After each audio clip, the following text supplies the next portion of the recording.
सामूहिक आचार्य कर्मशाला 2026-27 अनुष्ठित 12टी सरस्वती शिशु विद्या मंदिर शताधिक गुरुजी गुरुमा योगदान। प्रत्येक वर्ष परि चलित वर्ष मे 2 तारिख रु 5 तारिख पर्यंत 3 दिन धरी सामूहिक आचार्य कर्मशाला भद्रक जिला वासुदेवपुर सरस्वती शिशु विद्या मंदिर रे उद्घाटन हो जायछि।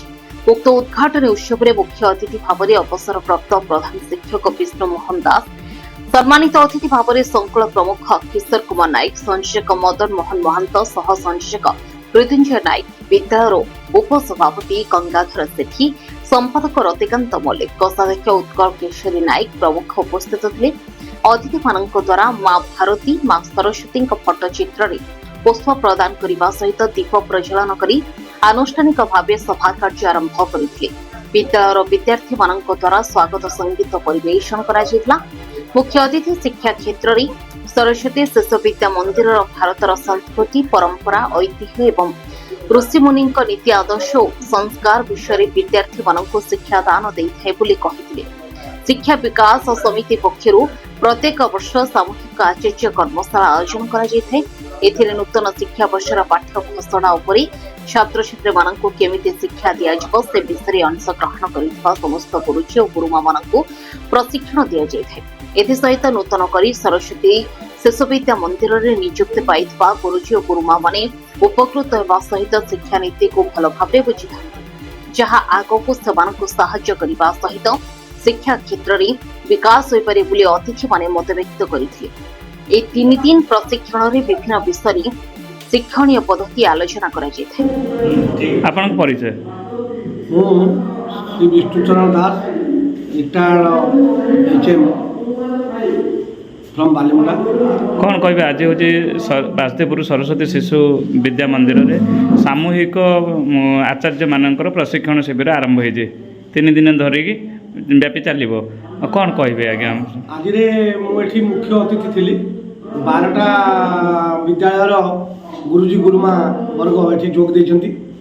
ये प्रशिक्षण शिविर उद्घाटित है एवं ये जो श्रृंखलात्मक भाव में आध्यात्मिकतार पृष्ठपोषक भाव में पिला जो शिक्षा दि जाऊँगी सेटा हूँ सबुठारु बेसी आकर्षणीय एवं ताहा ही हूँ गोटे मनुष्यर मानदंडर मूल उद्घाटित अवस्था जोटा कि अन्य स्कूल रे देखा मिले ना एवं ये पिला आध्यात्मिक चेतना शृंखलित भाव में निजर शिक्षा एवं समस्त पितामाता तथा गुरु तथा भगवान आशीर्वाद से पाई थाए एवं तार अंतर में भरी होता है सब शुभाशीष एवं समस्त प्रकार आशीर्वाद युक्त हुई पिलाटी निज भविष्य निश्चित लक्ष्य स्थल में पहुँच सन्देहर अवकाश ना।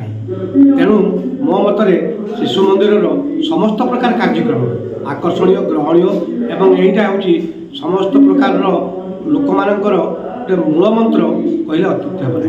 तेणु मु शिशु मंदिर ये कार्यक्रम को साधुवाद दूची धन्यवाद दूची कृतज्ञता ज्ञापन करूँ समस्त को ए प्रकार कार्यक्रम करतु। एवं गोटे कथा आम गुरुमा आ गुरुजी को कहली जे आपण मैंने एमती चेष्टा करूँ जपरी आसंता वर्ष को आम विद्यालय A1 10टा जाक पाइबे एक कथा मु चेष्टा कर्म निश्चित सफल पाइबे ए भगवान पाखे आशीर्वाद भगवान पाखे आशीर्वाद भिक्षा करुँची। आपन परिचय किशोर कुमार नायक वासुदेवपुर संकुल कौन कहबे आज जो चली शिशु मंदिर रे जो आचार्य मानकर सामूहिक प्रशिक्षण वर्ग 2027 शिक्षा वर्ष प्रारंभ आमर प्रत्येक संकुल ये कार्यशाला सामूहिक कार्यशाला ये कार्यक्रम चली से परिप्रेक्षी वासुदेवपुर संकुल 12टी विद्यालय को लेकिन गुरुजी गुरुमा अच्छा आज आरंभ होती 2 तारिख ठार 5 तारिख अपराह पर्यंत भोजन पर्यंत ये कार्यक्रम चलो। ए विभिन्न प्रकार जो नूतन शिक्षा नीति आसी जो शिक्षा नीति तार जो सरकार परिवर्तन जो सब कर गुरुजी गुरुमा शिक्षा दान कि आम विद्यालय लागू कर। Bhadrak Basudevpur Ranjan Mallik report news 18 Odisha.